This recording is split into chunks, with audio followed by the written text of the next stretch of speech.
Oremos. Senhor nosso Deus, no nome de Jesus, Senhor, queremos te agradecer, porque em Cristo Jesus, Senhor, tu tem provido todas as nossas necessidades.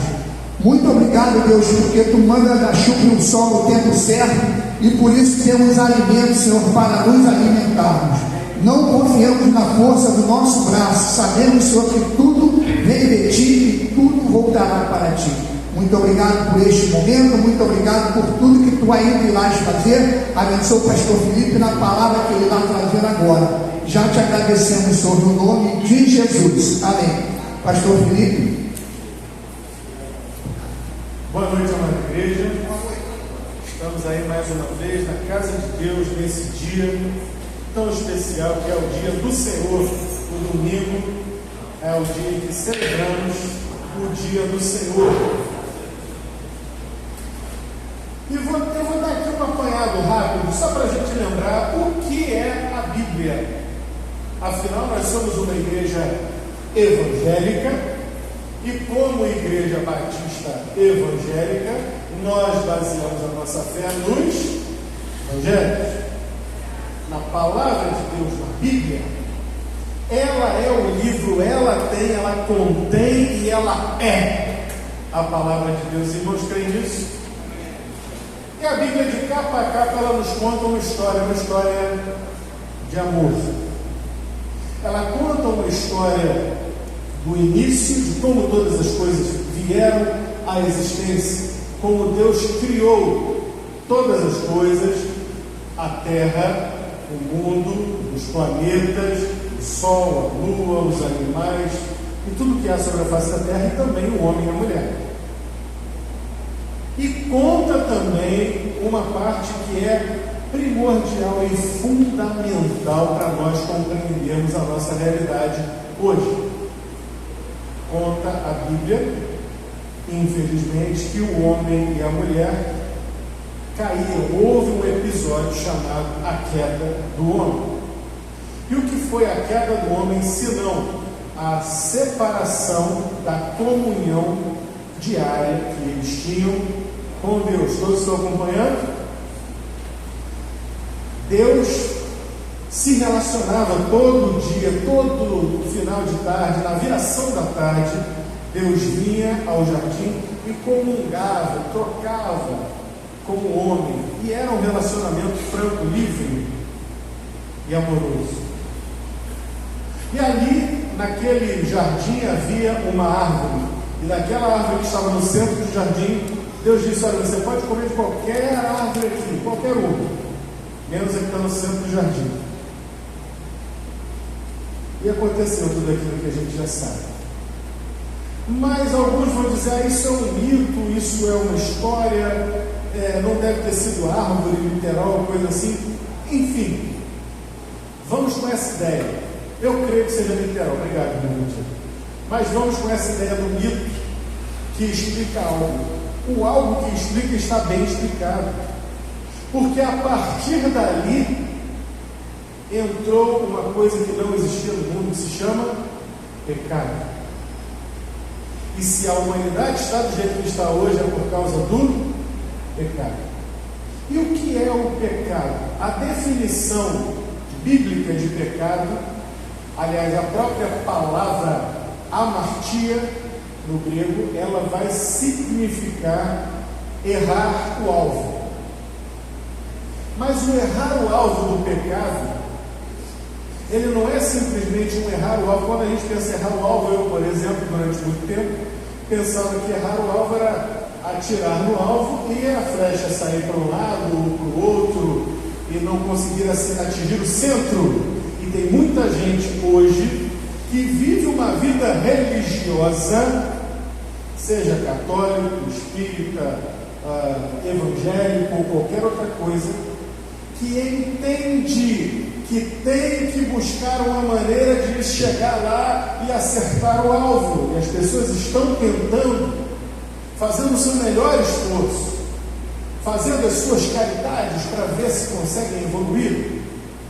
Elas estão fazendo novenas e tantas outras coisas na tentativa de agradar a divindade e então poder chegar pelo menos mais próximo do centro. E há alguns que creem nos santos e vão dizer: bom, os santos chegaram lá, eu não chego, mas os santos chegaram. Muita gente está atrás dessas coisas, inclusive evangélicos hoje que dizem: olha, nós não vamos chegar lá, nós estamos aí com Jesus e tal, vamos tentar, vamos ver se a gente chega. Se a gente não chega, ainda mais o brasileiro. O brasileiro gosta muito de uma coisa chamada jeitinho.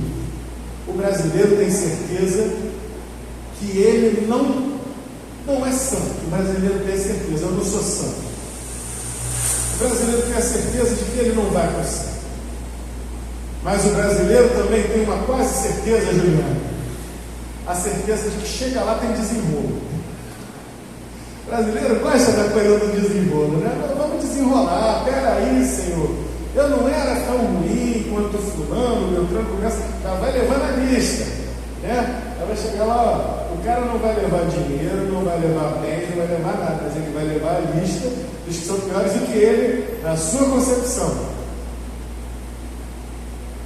Tudo isso colocado, o que é que a Bíblia vai nos dizer sobre a questão do pecado, do juízo e da salvação ou não? A Bíblia nos aponta que todos pecaram, todo ser humano sobre a face da terra nasce pecador. Está escrito, Romanos capítulo 3, versículo 23. Todos pecaram e destituídos estão da glória de Deus. Eu gosto dessa tradução, porque outras traduções mais moderninhas dizem que estão distantes ou afastados da glória de Deus. Eu gosto mais quando diz destituídos. Sabe por quê? Os irmãos se lembram que eu sou advogado. E na condição de advogado, muitas vezes eu recebi procurações. E na procuração que alguém me passava, ela me constituía seu advogado. E se a pessoa não queria mais que eu fosse seu advogado, ela me pedia para que eu passasse a procuração para outro advogado. Ou ela mesma passava, ou eu passava no subestabelecimento, né, que é uma troca de procuração de um advogado para outro, subestabelece para outro. Ou ela mesmo cancelava a minha procuração e passava para outra. O que acontecia? Ela me constituiu advogado e depois ela me destituiu de ser seu advogado. Sim ou não? A palavra destituir tem tudo a ver aqui, porque todos pecaram e destituídos estão da glória de Deus. Só pode ser destituído quem uma vez já foi constituído. Então, essa própria afirmação do apóstolo Paulo em Romanos 3, 23 vai nos mostrar que um dia nós tivemos plena comunhão, estávamos comungando com Deus, constituídos com um relacionamento com Deus, e hoje estamos destituídos por causa do pecado. E qual é o grande problema do pecado, pastor? Porque você acabou de falar que tem um alvo lá e o pecado é errar o alvo, mas eu não posso chegar um pouco mais perto. Eu não posso chegar ali mais perto da mosca, do alvo, de repente, sei lá. Não. Porque a palavra pecado, amartia, infelizmente ela não tem essa conotação simplesmente de errar o alvo, mas é uma coisa que fica mais aproximada no inglês. O inglês tem uma palavra para quando você vai atingir alguma coisa e a coisa não chega nem perto lá do alvo, ela vai cair aqui pertinho de você. Em inglês eles têm uma expressão fall short, ou seja, cai curto. Seria uma tradução literal. Essa é a ideia do pecado. O pecado não é você atirar uma flecha e errar o alvo que está lá na parede, porque você chegou na parede, você não chega na parede. O pecado te dá uma distância tão grande de Deus, que por mais que você faça o seu melhor esforço para chegar até Deus, não tem força humana capaz de fazer você chegar até Deus. Esse é o peso Essa é a força do pecado na vida do homem, na vida da mulher. Isso que nós falhamos muitas vezes em compreender. Agora que você já lembrou que você não chega lá pela sua força de forma alguma, eu vou te lembrar que, além disso, Romanos capítulo 6, versículo 23 vai dizer que o salário do pecado é a morte. O pecador, diz a Bíblia, ele está condenado à perdição eterna, ao afastamento eterno do Deus Criador de todas as coisas. Nós nascemos e vivemos numa condição que nos afasta inexoravelmente de Deus, por causa do pecado. Eu queria lembrar essas coisas justamente para falar da esperança que a própria Bíblia nos coloca. Vamos ler juntos, por favor, Tamara, o Evangelho de Lucas, capítulo 18. Lucas, capítulo 18. Eu quis voltar toda essa base que nós já temos sobre o pecado e formar na sua mente a implicação da seriedade do pecado, para você entender o que estava se passando na parábola do fariseu e publicano. Tamara, eu estou usando aquela tradicional, tá? A revista corrigida, ARC. Lucas 18, verso 9 em diante.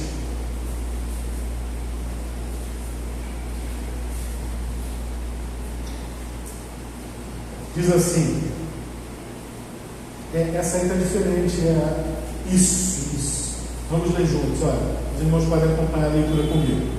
E disse também esta parábola a uns que confiavam em si mesmos. Acabei de estabelecer aqui que o pecado não nos dá força, não nos permite ter força nem para chegar perto do alvo.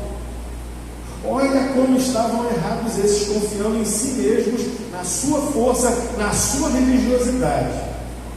Contava essa parábola a uns que confiavam em si mesmos, crendo que eram justos. Na cabeça deles, eles já estavam lá no centro do alvo, não tem erro. E além disso, desprezavam os outros. Olha que coisa, eram crentes de que eles mesmos eram salvos, estavam agradando a Deus 100%, e os outros eram por eles desprezados. Aí Jesus vira para eles e conta essa parábola. Verso 10. 2 homens subiram ao templo a orar. Um fariseu, o fariseu era o religioso.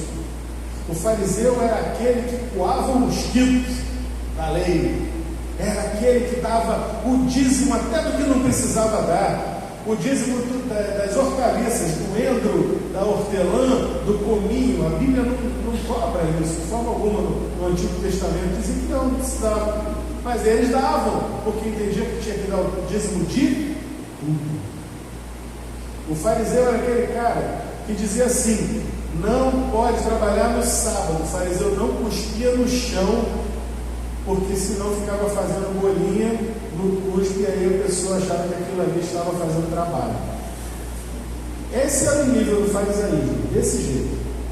Então, um era fariseu, subiu ao templo para orar, e o outro era um publicano. O que era o publicano? O publicano era o traidor da pátria.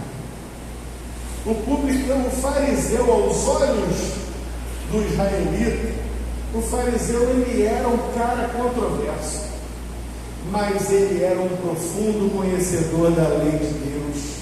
Ele era muito dedicado, ele era um religioso. O fariseu, ele era alguém visto como realmente alguém que estava próximo de Deus.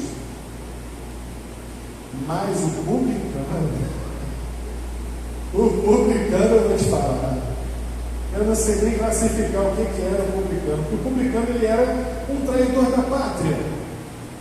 O publicano, ele era um judeu, mas naquele tempo Israel estava sob domínio romano, E, portanto, os romanos cobravam impostos. E os impostos que os romanos cobravam não eram dos seus cidadãos, mas cobravam das terras que eram dominadas. Por isso as expansões dos impérios antigos. Porque quanto mais você expandia, mais você cobrava impostos dos outros povos dominados e conquistados. E alguém tinha que cobrar esses impostos. E quem cobrava eram os próprios homens, próprias pessoas daquele mesmo local, daquele mesmo povo, que cobravam impostos e mandavam para Roma. E muitas vezes o publicano, além de fazer uma coisa que era uma traição aos seus compatriotas, que era cobrar os impostos do dominador, a cobrança era séria. Ele tinha que pagar o imposto. Dizia para você: Sônia, você vai ter que pagar. Você está devendo um carneiro já tem um tempo. Como é que é? Vai pagar ou não vai pagar? Não, não posso pagar, vamos negociar, vamos fazer um refis. Não tinha refis. Ou paga, ou eu vou levar teus filhos como escravos para Roma. Não tem outro caminho. Você ia gostar dessa pessoa? Sendo um compatriota seu ainda por cima. Tomava teus bens quando você não tinha como pagar o imposto. Levava você, seus filhos, a tua família, quem fosse, como escravos para pagar a dívida. Essa era a vida do publicano, era o trabalho do publicano. E ainda entre os publicanos, eles tinham ainda a fama de meter a mão, de cobrar a mais e se completar, de ganhar dinheiro em cima da miséria dos outros. Então, enquanto o fariseu era visto como alguém, uma pessoa próxima de Deus, o publicano era o mais odiado. Se os israelitas pudessem apedrejar todos os publicanos, eles fariam.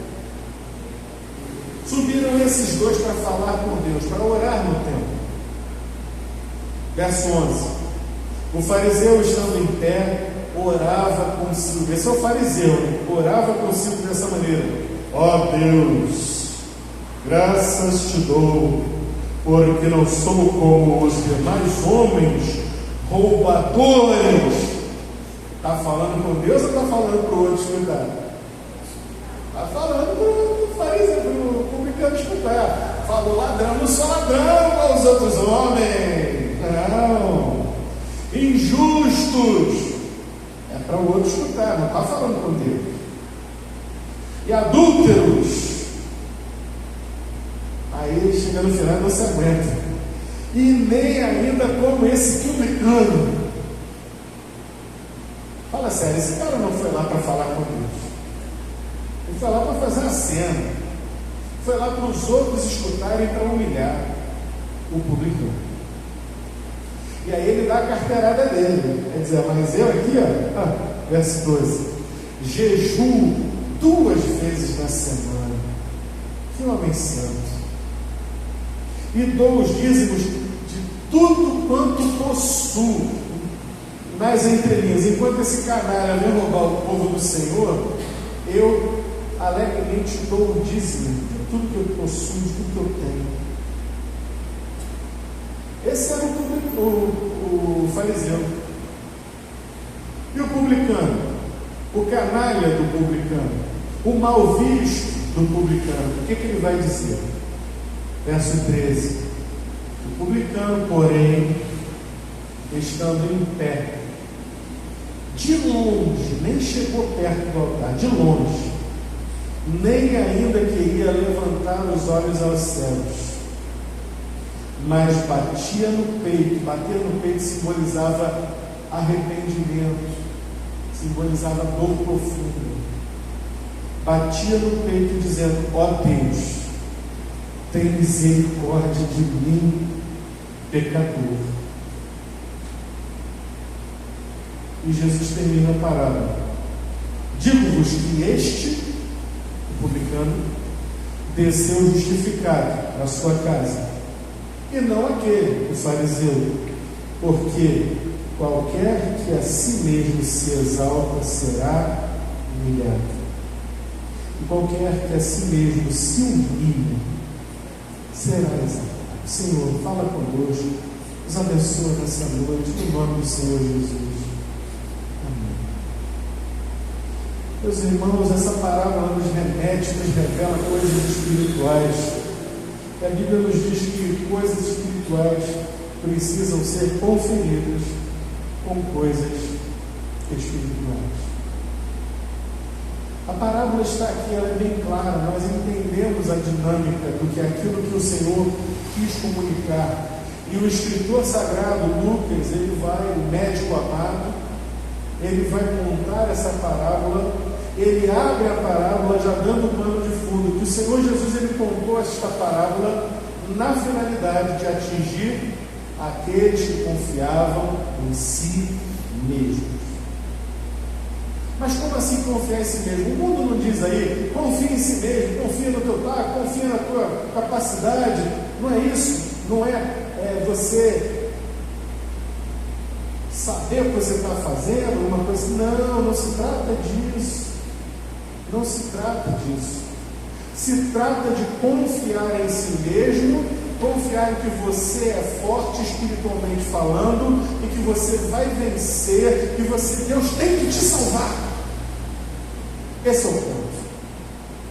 Estavam confiando que Deus tinha a obrigação de os levar para próximo dele, que Deus tinha que os receber de tapete vermelho quando eles fechassem os olhos deste lado da eternidade, porque afinal eu dou o dízimo, a lei diz que eu tenho que dar o dízimo, eu dou o dízimo, afinal eu faço, cumpro minhas obrigações.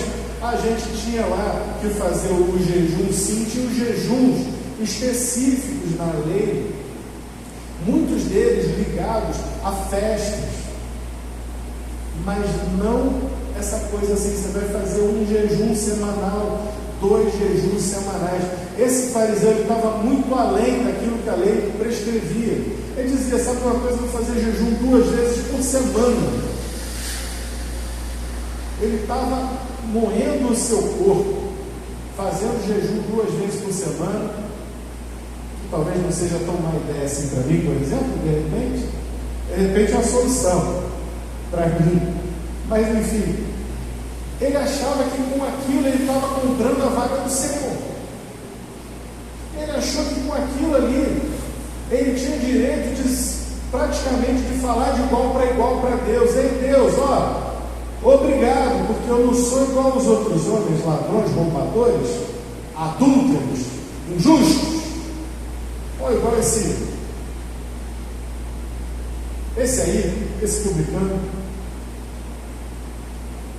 se acha no direito de achar que tinha que agradecer a Deus por tudo aquilo que ele era, porque afinal de contas o ticket dele já estava na mão, eu vou para o céu, Deus vai me receber. Mas o que o fariseu falhou e percebeu é que ele, por mais estudioso da lei que fosse, por mais aplicador da disciplina espiritual na sua vida que ele fosse, ele era um pecador. E pecador diante de um Deus errado com o pecado. O pecador diante de um Deus santo, em que só há luz e jamais nenhuma treva, ele só tem que clamar diante de Deus por uma coisa, por misericórdia. O publicano não falhou nessa percepção, ele percebe, ele chora do seu pecado, ele bate no seu peito, ele sabe que ele não tem direito de nada, que ele não tem direito nem de estar ali na casa de Deus. Ele entra e fica lá atrás, distante, clama e chora, Senhor, perdoa o meu pecado, Senhor, cadê? Tem misericórdia de mim, pecador. Meus irmãos, a Bíblia nos relata, vez após vez, aqui e também em outros textos, que para entrar na presença de Deus não há nada que nós possamos fazer. E qual é a maior prova de que eu e você não podemos ir para o céu? Pelo nosso mérito. Não podemos estar com Deus, diante de Deus, pelo nosso mérito, pelas coisas que fazemos, pela nossa muita prática religiosa. A maior e mais consistente prova disso é que Deus amou o mundo de tal maneira que deu o seu Filho unigênito, para que todo aquele que nele crer não pereça, mas tenha a vida eterna. Se houvesse outro caminho, como muita gente hoje repete uma frase que foi uma corruptela de algo que se dizia sobre Roma, que Roma dominou o mundo conhecido na sua época. Então havia um costume de se dizer: todas as estradas levam a Roma. E alguém se apropriou dessa frase e disse: todos os caminhos levam a Deus. Veja bem, biblicamente falando, é a Bíblia que diz, não sou eu. Se houvesse qualquer caminho, qualquer maneira de se chegar até Deus, Deus não mandaria o seu Filho morrer na cruz para nos salvar. Isso desafia até mesmo a lógica mais básica. Por que mandar o Filho de Deus encarnado como homem para vir a este mundo, pregar o Evangelho e então morrer de braços abertos numa cruz, sendo cuspido, agredido, apanhando com cana na cabeça, ganhando coroa de espinhos, sendo açoitado, xingado, vilipendiado de todas as formas? Por que isso? Se houvesse qualquer outro caminho para chegar até Deus? A resposta é: não há. E é por isso que o Senhor Jesus diz: eu sou o caminho, a verdade e a vida. Ninguém vai ao Pai, ou vem ao Pai, senão por mim. O publicano dessa história clamava por misericórdia. E essa semana eu estava lendo o livro de Jó. Jó fica no Antigo Testamento. Jó tinha um relacionamento com Deus. E há pelo menos 3 episódios no livro de Jó, que é o livro mais antigo da Bíblia, em que eu me estatelei lendo aquilo assim. Eu falei: vou ler de novo, não é possível. Jó, que era um homem que nem judeu era, ele morava na terra de Uz, e aquele homem praticamente clama por Jesus. No meio da sua luta, no meio da sua aflição, ele pergunta a Deus: Senhor, a minha vida é isso aqui, é uma vida humana, é frágil, acaba como um vapor. O Senhor não, o Senhor é alto, o Senhor é grande, o Senhor é sublime, o Senhor é maravilhoso. Tens tu olhos de carne? Vês tu como o homem vê? Ou seja, o Senhor não sabe o que eu estou passando. Na encarnação, o Filho do Homem teve olhos de carne. Jesus esteve nessa terra por 3 anos, sofrendo calor, picadas de inseto, agressões, sofrendo sol e frio. Ele experimentou, varão de dores que é, todas as coisas que nós experimentamos, inclusive as piores humanidades. Ele foi até traído. Dos seus mais próximos, um traiu, Um negou e o outro ainda duvidou da sua ressurreição. Tudo isso nosso Salvador conhece. Em outro episódio, João vai dizer assim, eu não me lembro agora o capítulo, mas ele vai dizer assim: quem me dera ter alguém, um intermediário, que me pudesse levar a minha causa diante de Deus. Quem é que João está pedindo? Quem é o caminho para Deus, o intermediário, nosso advogado perante o Pai? É Jesus. Jó estava clamando pelo nome de Jesus, sem saber que Jesus viria em seguida. E ainda num outro episódio, Jó vai clamar por um Salvador. Por quem ele estava clamando? Quem é o Salvador? Quem é que Deus mandou para nos salvar, para nos resgatar, para ser a ponte entre nós e Deus, para fazer o que nós não podíamos fazer, porque se o pecado nos afastou de Deus e nós não tínhamos força para atingir o alvo, para chegar até Ele, que foi o que o Senhor fez. Ele fez o caminho. Por que Ele fez o caminho, pastor? Porque Deus é amor. Ele é amor, Ele é justo. Deus é justiça? Sim. A sua santidade exige que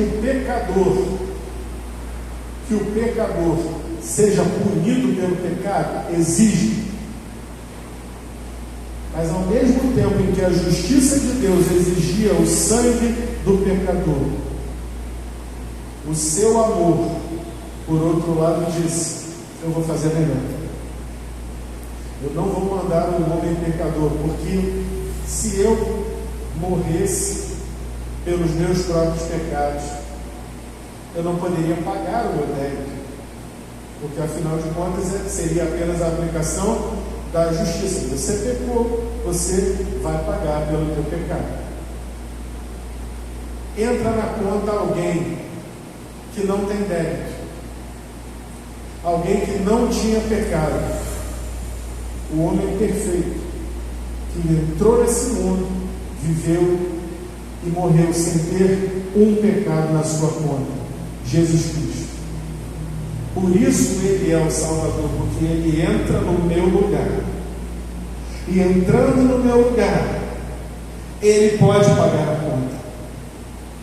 Ele pode pagar a conta. Ele tem plena autoridade para pagar a conta de todo pecador.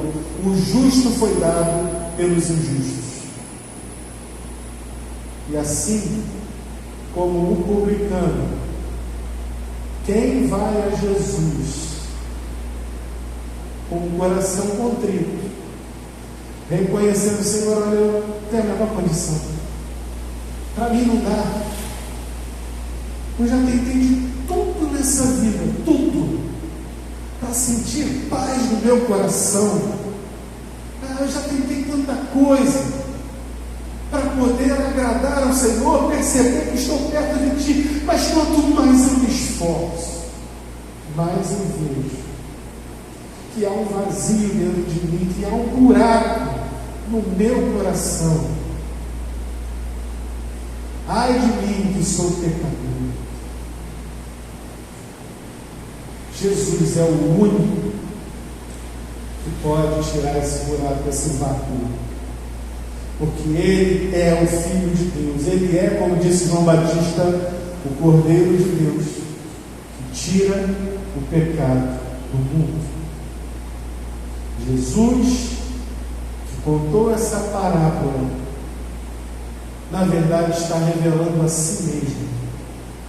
Está dizendo: olha, quem vai ser justificado diante de Deus não é quem se auto-justifica, não é quem acha que cumpriu todos os ditames religiosos, muito pelo contrário. Quem chega diante de Deus com um coração quebrantado e humilde, e com Jesus, somente mediante Jesus o Salvador, esse vai ter a vida eterna. Esse vai gozar das delícias celestiais. Esse, antes de experimentar de verdade o céu, já vai ter nesse mundo, hoje, agora, paz, certeza da salvação. Esse vai ter hoje Jesus Cristo como seu único e suficiente Salvador, como aquele que verdadeiramente abriu a porta do céu e vai poder colocar a cabeça no travesseiro e dizer: finalmente estou em paz, finalmente, Jesus entrou no meu coração e hoje eu não vivo mais aquele nervoso, aquela gastura de saber que algo está faltando. Não falta nada, porque Ele é o caminho, a verdade, a vida. Ele é o Salvador. Ele entrou na minha vida, Ele mudou a minha história, e a partir de hoje eu tenho certeza de que eu estou com Jesus. Com Jesus eu vou para a presença de Deus, eu posso ter um relacionamento com Deus. Baixe sua cabeça, feche seus olhos. Nós ouvimos hoje aqui a pregação do Evangelho. Essas são as boas novas. É por isso que o Evangelho se chama Evangelho. Vem da palavra grega Evangelion, que significa boas novas. Essas são as boas novas. De que o homem pecador, ele tem um caminho. Deus abriu uma porta, um caminho para o céu. E se você está aqui conosco nessa noite e ainda talvez não tivesse entendido isso, mas tem essa busca na sua vida, tem essa dificuldade de entender as religiões, de entender a vida religiosa, mas nessa noite, se você entendeu que Jesus ele é o caminho, não há outro, e se você deseja isso na tua vida, eu vou te convidar no seu lugar onde você está, em silêncio, no seu coração, faça essa oração. Vamos falar com Deus. Eu vou falar e você repete para Deus no seu coração: Senhor Jesus, nesta noite eu entendi que eu sou um pecador e que eu preciso do Senhor para ter a salvação da minha vida. Eu quero entregar o meu coração ao Senhor Jesus. Senhor, entra no meu coração, muda a minha história. Em nome do Senhor Jesus, amém. A igreja ainda está de olhos fechados, de cabeça baixa. Eu vou perguntar aqui: houve alguém nessa noite que entregou a sua vida a Jesus e quer receber Jesus como seu único e suficiente Salvador? Se há alguém nessa noite que recebeu o Senhor Jesus no seu coração, levante sua mão e eu vou orar por você. Deus te abençoe, querido. Deus abençoe, querido. Que o Senhor Jesus seja com você. Vamos orar. Senhor, graças te damos, porque o Senhor é bom, porque o Senhor fortalece a tua igreja, porque o Evangelho ele é pregado e ele há de ser pregado até que Jesus volte. Ele disse que viria e ele veio. Ele disse que morreria, ele morreu. Ele disse que ressuscitaria, ressuscitou. Disse que iria para o Pai e foi. Ele disse que mandaria um Consolador na pessoa do Espírito Santo e ele está aqui conosco. Ele disse também que onde estivessem 2 ou 3 reunidos em seu nome, ali ele estaria.